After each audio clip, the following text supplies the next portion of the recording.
To measure the radius of your furniture or of your glass, you will need a measuring tape, a pen or Sharpie, and a piece of paper. So you will place the paper so the edges of the paper line up with the edge of your glass or your furniture.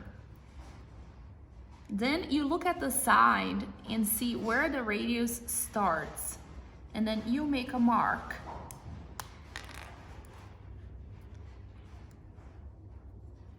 On both sides. Just make sure that the paper is lined up with the edge of your glass. Then you will take the measuring tape and you will measure from the corner of the glass of your paper to your mark on both sides and make sure that they are symmetric. And as you can see here, it is 1 inch on both sides.